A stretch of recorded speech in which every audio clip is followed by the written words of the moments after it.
வணக்கம். இது தமிழம் மலையொலி. நான் உங்கள் செந்தில்நாதன். இன்று நாம் பேச இருக்கின்ற தலைப்பு நாம் தமிழர் கட்சியின் மீதான தொடர் விமர்சனங்களும் அதற்கு நம்முடைய பதில்களும் என்பது குறித்து தான் நம்ம பேச இருக்கிறோம். இந்த காணொளி பதிவு, இந்த பேச்சுக்கு முன்னாடி ஒரு சின்ன பழமொழி. இந்த பழமொழியை இப்போ ஏன் சொல்கிறோம் அப்படின்னு சொன்னால், இந்த பேச்சினூடாக ஒரு நபரை குறித்து நம்ம பேசுவோம். அந்த நபருக்கும் இந்த பழமொழிக்கும் ரொம்ப பொருத்தமாக இருக்கும். அந்த நபர் யார், எதற்காக இந்த பழமொழியோடு அவரை ஒப்பிடுறோங்கிறதையும் நம்ம இந்த பதிவினுடைய இறுதியில் பார்ப்போம். குறிப்பாக எங்கள் கிராமங்கள்லாம் அதாவது அட்டென்ஷன் சீக்கிங், அதாவது கவனத்தை ஈர்க்கின்ற ஒரு செயலை அவங்களுக்கே தெரிஞ்ச ஒரு பழமொழியில் விவரிப்பாங்க. அந்த பழமொழி என்னென்னா, சாக போகிற காலத்தில் நாய் கூரை மேலே ஏறி நின்று செத்துச்சான் அப்படிங்கிற ஒரு பழமொழி. அந்த பழமொழியினுடைய விளக்கம் என்ன, யாரோட இந்த பழமொழியை ஒப்பிடலாங்கிறத நம்ம பதிவினுடைய இறுதியில் பார்ப்போம். இப்போ நம்ம பேச இருக்கிற செய்தி என்னென்னா, நாம் தமிழர் கட்சியினான மீதான தொடர் விமர்சனங்களும் தொடர் அவதூறுகளும் தொடர் பேச்சுகளும் நாளொரு மேனியும் பொழுதொரு வண்ணமாக இணையதளத்தில் விரிவடைஞ்சிக்கிட்டு இருக்குது. குறிப்பாக விமர்சனங்கள், அவதூறுகள் இதெல்லாம் அரசியல் தளத்தில் புதுசு இல்லை. அதே போல் இன்றைக்கி இவங்க சொல்கிற அந்த ஆடியோ ரிலீஸு அல்லது அந்த குரல் பதிவை பாதியை வெட்டி ஒட்டி இதுங்கிறதெல்லாம், அதாவது எம்ஜிஆர் காலத்தில் நடந்த ஒரு அரசியல். அதில் ஒரே ஒரு எடுத்துக்காட்டு அமெரிக்காவில் எம்ஜிஆர், புரட்சித் தலைவர் எம்ஜிஆர் குண்டடிப்பட்டு சிகிச்சையில் இருக்கிறாரு. அப்போ சிகிச்சையில் இருக்கும் பொழுது இங்கே தேர்தலை எதிர்கொள்கிறாங்க. அப்போ திராவிட முன்னேற்ற கழகத்தினுடைய தலைவர் அவர்கள் கருணாநிதியாக இருக்கிறாரு. அப்போ பொதுமக்கள்கிட்ட ஒரு பெரிய அலை, அஇஅதிமுக மீது பெரிய அலை இருக்குது. அந்த அலையை எப்படியாச்சும் தன் பக்கம் ஈர்க்கணும்னு பார்த்த கருணாநிதியால் முடியலை. அப்போ ஒரு நாள் இங்கேருந்து அலைபேசி உரையாடல்கள் நடக்குது. அந்த அலைபேசி உரையாடல்களை மையமாக வச்சு தேர்தல் காலத்தில் கலைஞர் கருணாநிதி ஒரு பொய்யை சொல்கிறாரு. நான் என்னுடைய நண்பர் எம்ஜி ராமச்சந்திரன் அவர்கள்ட்ட தொலைபேசியில் தொடர்பு கொண்டு நலம் விசாரித்தேன். அப்போ நீங்கள் பார்த்துக்கங்க, இந்த முறை நீங்கள் பார்த்துக்கங்க, நீங்கள் ஜெயிச்சு இருந்தால் கூட நான் உங்களை நான் பார்த்துக்கிறேன் அப்படின்னு சொல்கிறது மாதிரியும், அதாவது நான் வர்ற வரை நீங்கள் ஆட்சியில் இருங்க, நான் வந்த பிறகு ஆட்சியை என்கிட்ட கொடுத்துருங்கன்னு எம்ஜிஆரே சொல்லிட்டாரு அப்படிங்கிற மாதிரியான பொய் பிரச்சாரம் பேச விட்டது. அதன் பிறகு அவர் அங்கேருந்தே பேட்டி கொடுத்தது. அப்புறம் அமெரிக்காவிலிருந்து அந்த தேர்தலில் எம்ஜிஆர் ஜெயித்த கதைகள்லாம் உண்டு. அப்போது காலங்காலமாக இந்த அலைபேசி உரையாடல்கள் குறித்து அல்லது செய்திகள், முழு செய்திகள், ஒரு உரையாடலினுடைய முழு செய்திகளையும் எடுத்து பேசாமல் ஒரே ஒரு பக்கத்தை மட்டும் எடுத்து முன்னாடியும் பின்னாடியும் கத்திரிச்சு அது பேசுகிறது, இது எல்லாம் திராவிட முன்னேற்ற கழகத்திற்கு இன்று நேற்று அல்ல, எம்ஜிஆர் காலத்திலிருந்து பழக்கப்பட்ட செய்தி. இப்போ நம்ம செய்திக்கு வந்துடுவோம். நாம் தமிழர் கட்சியை பொறுத்தவரையிலையும் அதனுடைய தளத்தினுடைய வேலைகள், அதனுடைய களப்பணி, அதனுடைய வளர்ச்சி ஒரு ஆர்கானிக் குரோத் அப்படின்னு சொல்லுவோம் இல்லையா, அசாதாரண வளர்ச்சி அப்படிங்கிறது எல்லாம் தாண்டி படிப்படியான, நிதானமான, அதே நேரத்தில் வலுவான வளர்ச்சியை நோக்கி சென்று கொண்டு இருக்கின்றது. இன்றைக்கும் சென்றிருக்குது. 2024 நடந்து முடிந்த பாராளுமன்ற தேர்தலில் கட்சி அங்கீகரிக்கப்பட்ட ஒரு நிலையை அடையுது. அதன் பிறகு நடந்து முடிந்த விக்கிரவாண்டி இடைத்தேர்தலையும் கூட ஒரு கௌரவமான ஒரு வாக்கினை பெற்று அந்த தளத்தில் இருக்குது. அப்போது திராவிட முன்னேற்ற கழகம் தொடர்ந்து அவதூறுகள், பொய் பிரச்சாரங்கள், அது இது, இங்கேருந்து ஒரு ஆளை இழுத்து தன்னுடைய கட்சியில் சேர்த்து பேச வைக்கிறது, அவங்கள விட்டு பேச வைக்கிறது, இவங்கள விட்டு பேச வைக்கிறது, இப்படி தொடர் தோல்விகளுக்கு அப்பாற்பட்டு இந்த விக்கிரவாண்டி தேர்தல் களத்தில் திராவிட முன்னேற்றம் கழகம் எதிர்கொண்ட முதல் எதிரி, அதாவது எதிரியாக எதிர்கொண்டது நாம் தமிழர் கட்சியை தான். நீங்கள் உங்களுக்கு பல இடத்துல கலவரங்கள், பல இடத்துல அடிபிடி சண்டை, இது எல்லாமே உங்கள் எல்லாருக்குமே பார்வைக்கு கிடைக்கக்கூடிய ஒரு சம்பவங்களாக இருந்தது. அப்போ இதில் என்ன சிக்கல்னா, ஒரு அதிகாரத்தில் இருக்கின்ற, ஆளும் அதிகாரத்தில் இருக்கின்ற ஒரு ஆட்சியில் இருக்கின்ற கட்சி, எந்தவித அதிகாரத்திலும் இல்லாத ஒரு கட்சி, களப்பணியையும் மக்கள் நம்பிக்கையையும் கொண்ட ஒரு கட்சி, ரெண்டும் எதிர் தளத்தில் நின்று மோதிக்கொண்டது அந்த அதிகாரத்தில் இருக்கிற கட்சிக்கு ஒரு ஈகோவை உருவாக்கிடுச்சு. அதாவது அதிகாரத்தில் இருக்கின்றவர்களினுடைய ஈகோவை களப்பணியானது டச் பண்ணிடுச்சு. அப்போ ஈகோ பிடிச்சவன் என்ன பண்ணுவான்னா, தன்னிக்கிட்ட இருக்கின்ற அதிகாரத்தை மிக தவறாக பயன்படுத்தி கொள்ளக்கூடிய சூழலில் அவன் வளருவான். அந்த சூழல் தான் இன்றைக்கி நாம் தமிழர் கட்சியை நோக்கி வெளியிடப்படுகின்ற ஆடியோ பதிவு, வீடியோ பதிவு, அந்த பதிவு, இன்னும் நிறைய பதிவுகள் இருக்குதுன்னு வச்சுக்கோங்களேன். குறிப்பாக பார்த்திங்கன்னா இந்த சிக்கல் அந்த "கள்ளக்கொடி கொண்ட கருணாநிதி வாழ்கவே" அப்படின்னு சொன்ன நாகூர் ஹனிஃபாவோட பாட்டு. அந்த பாட்டை எடுத்து 10 வருஷத்துக்கு முன்னாடியே அஇஅதிமுக தன்னுடைய தேர்தலுக்காக அதனுடைய வரிகளை எல்லாம் மாற்றி பாடிய பாட்டு. இந்த 2 பாட்டும் சமூகத்தில அந்த தேர்தல் களங்கள்ல புழக்கமா இருந்தது. அதில் ஒரு பாட்டை எடுத்து நாம் தமிழர் கட்சியை சேர்ந்த பொறுப்பாளர் பாடுறாரு. அந்த பாட்டை பாடினாருங்கிறதுக்காக அவரை வந்து கைது செய்கிறாங்க. முறையான எஃப்ஐஆர் போடாமல் கைது செய்கிறாங்க. கொண்டுட்டு வந்து நீதிபதியின் முன்னாடி ஆஜர்படுத்துகிறாங்க. ஆஜர்படுத்தப்பட்ட அவர் வந்து நீதிபதி வந்து இதுக்கு எந்த முகாந்திரமும் இல்லை, அதனால் இந்த கைது தேவையற்றது, இவரை வந்து அதாவது கஸ்டடியில் வச்சு விசாரிக்க வேண்டிய அவசியம் இல்லைன்னு விடுதலை பண்ணிடுறாரு. கூடுதலாக அந்த நாம் தமிழர் கட்சியினுடைய பொறுப்பாளரினுடைய அலைபேசியானது பறிக்கப்படுகிறது. அந்த அலைபேசியில் பறிக்கப்பட்ட அந்த அலைபேசியிலிருந்து உரையாடல்களை வந்து இவங்க பதிவிறக்கம் செய்து கொள்கிறார்கள் என்றும், அந்த உரையாடல்களின் தொடர்ச்சியாக தான் ஒவ்வொரு நாளும் ஒவ்வொரு செய்தியாக இது வந்து அலைபேசியிலேருந்து எடுக்கப்பட்டது, இது இடும்பவனம் கார்த்திகை பற்றியது, இது காளியம்மாவை பற்றியது, இது சாட்டை துரைமுருகன் பற்றியது, இது சீமான் பேசியது அப்படின்னு தொடர்ச்சியாக இவங்க அதை குறிப்பாக பார்த்தீங்கன்னா நேரடியாக அந்த ஊரில் வந்து மோத முடியாத ரவுடியை வந்து கஞ்சா குடிக்கைகளையும் அல்லது சரக்கடிக்கிறவங்களையும் விட்டு மோத விடுவாங்க. அப்போ இவனால் நேரடியாக மோத முடியாது. அப்போ இது மாதிரி மோத விடுவாங்க இல்லை, அது மாதிரி இந்த திருச்சி சூர்யாவையும் இந்த யூடியூப் ரூட்டர்ஸுக்கிட்டையும் இந்த ஆடியோவை அனுப்பி இதை பற்றி பேசுங்க அப்படிங்கிறாங்க. இப்போ நான் ஒரே ஒரு செய்தியை மட்டும் தெளிவாக விளக்க விரும்புகிறேன். அதாவது நாகூர் ஹனிஃபா கருணாநிதி பற்றி புகழ்ந்து பாடின ஒரு பாட்டு, "கள்ளக்கொடி கொண்ட கருணாநிதி வாழ்கவே" அப்படிங்கிறது. இப்போ அதே பாட்டை நாகூர் ஹனிஃபாவினுடைய அதே குரலில் அவரை அல்லது அவரை வந்து கருணாநிதி அவர்களை எதிர்த்து நாகூர் ஹனிஃபா பாட போகிறது இல்லை, அது வாய்ப்பே இல்லை. நாகூர் ஹனிஃபா வந்து அந்த பாட்டை செய்திருக்க போகிறது இல்லை. ஆனால் நாகூர் ஹனிஃபாவுடைய அந்த வாய்ஸ்லேயே, அந்த குரல்லையே அந்த பாட்டு உருவானது எப்படி அப்படிங்கிறது தான் இங்கே கேள்வி. இப்போ 10 வருஷத்துக்கு முன்னாடியே ஏஐ டெக்னாலஜி வந்துருச்சுங்க அப்படின்னெல்லாம் நான் சொல்ல வரலை. ஆனால் ஒருவரினுடைய குரலை மாற்றி இன்னொருவர் நம்பும்படியாக, அவர் தான் பேசினாருங்கிறது நம்பும்படியாக ஒரு ஆளால் பேச முடியலாம். அதாவது நகைச்சுவை, மிமிக்ரி மாதிரி செய்கின்ற விஷயங்கள்லாம் இருக்குது அப்படிங்கிறது நமக்கு எல்லாமே தெரிஞ்சிடும். இப்போ சாட்டை துரைமுருகன் அவர்களுடைய அலைபேசியானது பறிக்கப்படுகிறது. அந்த அலைபேசியில் இருக்கின்ற உரையாடல்கள் வந்து இவர்களால் வெளியில் எடுக்கப்படுகிறது. இந்த உரையாடல்கள் தான் திருச்சி சூர்யா அவர்களுக்கும் ஒரு யூடியூப் ப்ரொடியூஸ் அவர்களுக்கும் இன்னும் பல பேருக்கு அனுப்புகிறாங்க அப்படின்னு நம்ம வச்சுக்குவோம். ஒருவேளை அது உண்மையாக கூட இருக்கட்டும்னு நாம் உண்மைன்னு சொல்ல வரல, நீங்கள் அதை பெருசாக பரப்ப வேண்டிய அவசியம் இல்லை. அதில் எப்படி செஞ்சுருக்காங்கங்கிறத நான் பின்னாடி பேச வரேன். இப்போ முன்னாடி நம்ம பேசியது ஒருவேளை அந்த அலைபேசியிலேயே அந்த உரையாடல் இருக்கிறதாக வச்சுக்குவோம். ஆனால் ஒரு காவல்துறை ஒருவரை கைது செய்யாமல் முறையற்ற முறையில் அவரை அழைத்து வந்து நீதிபதியின் முன்னாடி ஆஜர்படுத்திவிட்டு நீதிபதி வந்து அவரை விடுதலை செய்யலான்னு சொன்ன பிறகும் அத்துமீறி, அதிகாரத்தை மீறி அவரிடம் உள்ள அலைபேசியை பறித்தது சட்டத்துக்கு புறம்பானதா அல்லது சட்டப்படியான நடவடிக்கையா?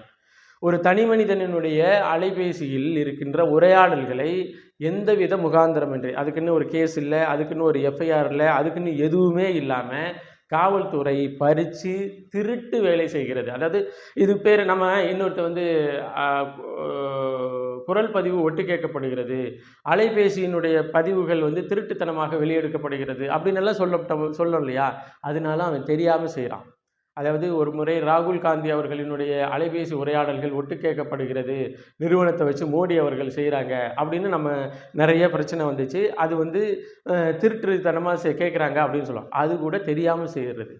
ஆனால் இங்கே அதிகாரத்தில் இருக்கின்ற திராவிட முன்னேற்ற கழகத்தினுடைய அரசினுடைய காவல்துறை வேண்டுமென்று பலருக்கும் தெரிந்த வகையில் ஒருவரை கைது செய்து அந்த கைதுக்கு எந்தவித காரண காரியமும் சொல்லாமல் நீதிமன்றத்துக்கு முன்னாடி ஆஜர்படுத்தப்பட்டு நீதிபதியே இவரை வெளியிட்டலான்னு சொன்ன பிறகும் அவருடைய அலைபேசியை எடுத்து அந்த அலைபேசியில் இருக்கின்ற உரையாடல்கள் என்று பல உரையாடல்கள் இவர்கள் உருவாக்கி பரப்பிக்கிட்டு இருக்கிறதுக்கு பேர் தனி மனித உரிமை பறிப்பா அல்லது தமிழக அரசினுடைய சட்டப்பூர்வமான நடவடிக்கையா? இந்த கேள்வியை நீங்கள் கேட்கணும்.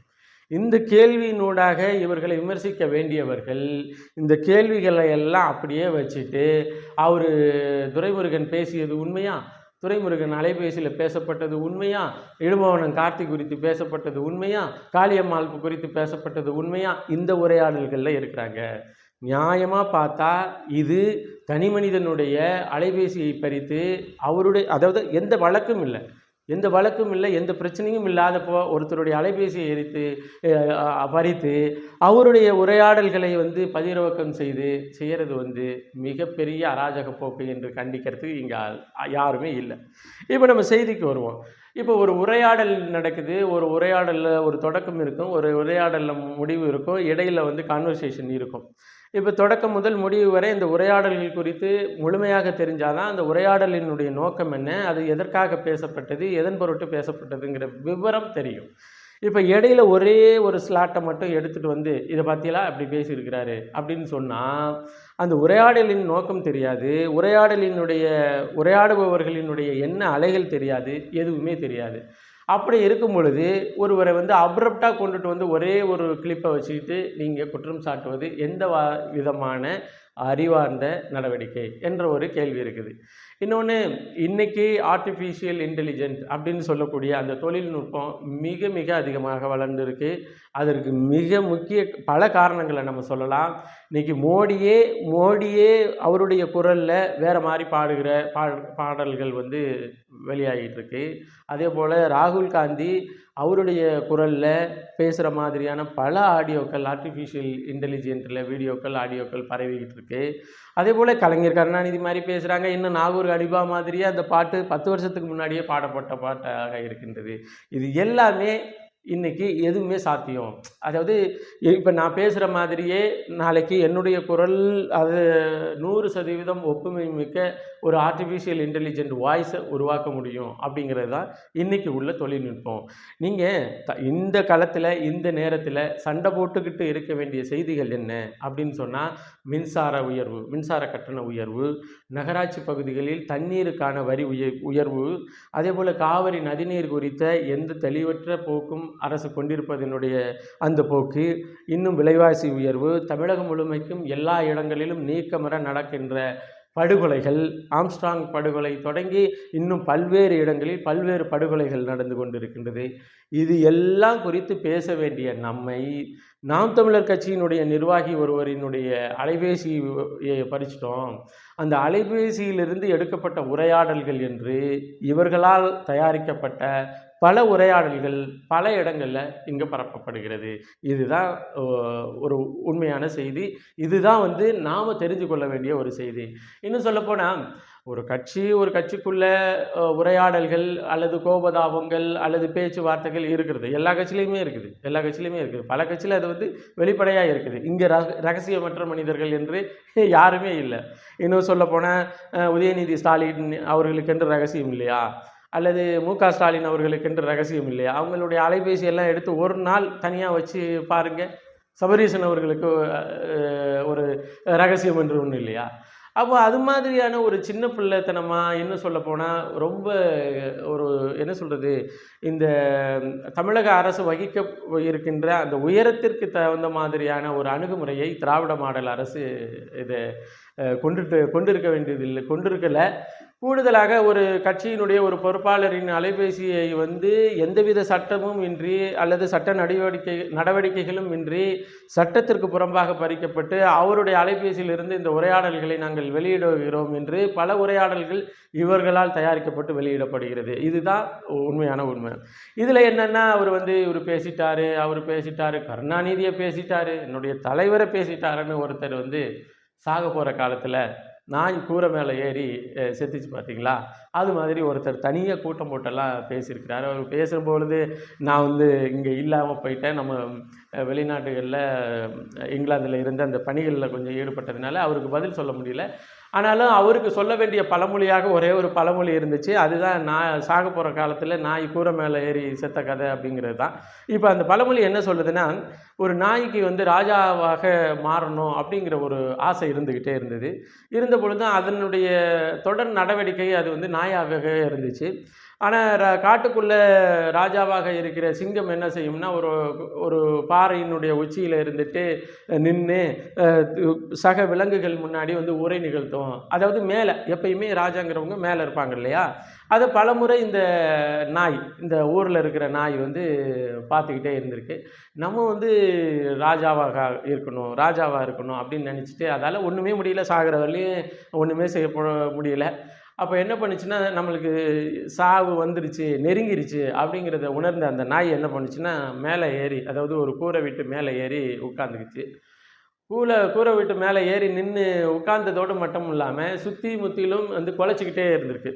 அப்புறம் என்னடா ஏன் குலைக்குது அப்படின்னு நம்ம பார்க்கும் பொழுது, அதாவது அந்த நாய் என்ன நினச்சிக்கிச்சுன்னா, நீ சிங்கம் வந்து நீ காட்டுக்கு மற்ற விலங்குகளுக்கு தான் ராஜா, நான் வந்து இந்த ஊருக்கே ராஜா, இந்த ஊருக்கே ராஜா நான். எனக்கு கீழே நிறைய மனித கூட்டங்கள் வாழுகின்றது, எனக்கு கூட பல நாய் கூட்டங்கள், எருமை கூட்டங்கள், மாடு கூட்டங்கள், இன்னும் எல்லா கூட்டங்களும் இருக்குது, இந்த ஊருக்கே நான் தான் ராஜா அப்படின்னு சொல்லி சாக போகிறதுக்கு சில மணிக்கு முன்னாடி கூரை மேலே ஏறி குலைச்சி எல்லாருடைய கவனத்தையும் ஈர்க்குது பார்த்தியா அந்த நாய். அந்த நாய்க்கும் சுபவீர பாண்டியன் அவர்களினுடைய செயலுக்கும் வேறு எந்த வேறுபாடும் இல்லை. குறிப்பாக நான் இந்த நாய்கள்கிட்ட மன்னிப்பு கேட்டுக்கிறேன். ஏன்னா சுபவீர பாண்டியன் மாதிரியான ஆட்களை நாயோட கூட ஒப்பிடக்கூடாது அப்படிங்கிறது வந்து அவருடைய செயல்பாடுகள்லேருந்து தெரியுது. வேறு எந்த நாயும் நம்மக்கிட்ட கோச்சிக்க கூடாது இல்லையா? அதனால் அந்த நாய்கிட்டையும் நம்ம வருத்தத்தையும், ஏன் நாய்கள்கிட்ட மன்னிப்பு கேட்குறதுல ஒரு தவறும் இல்லை.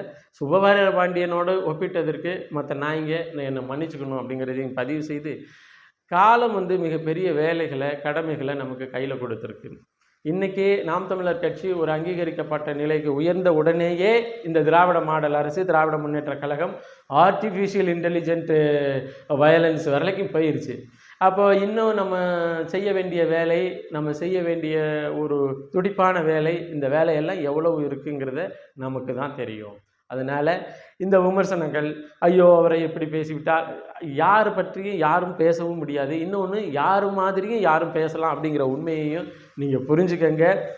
அதை தாண்டி வந்து இதில் வந்து பெரிய ஒரு விளக்கங்கள் நம்மவர்களுக்கு விளக்கம் கொடுக்க வேண்டியதில்லை. ஏன்னா நம்மவர்களுக்கு தெரியும் அண்ணன் சீமான் அவர்கள் எப்படி, அவர் வழிகாட்டுதல் எப்படி, அவர் யாரை எப்படியெல்லாம் நடத்துவார், எவ்வளோ கண்ணியமாக நம்ம கட்சியில் இருக்கின்ற உறுப்பினர்களை, பொறுப்பாளர்களை நடத்துவார்னு கட்சியில் இருக்கிறவங்களுக்கு தெரியும்.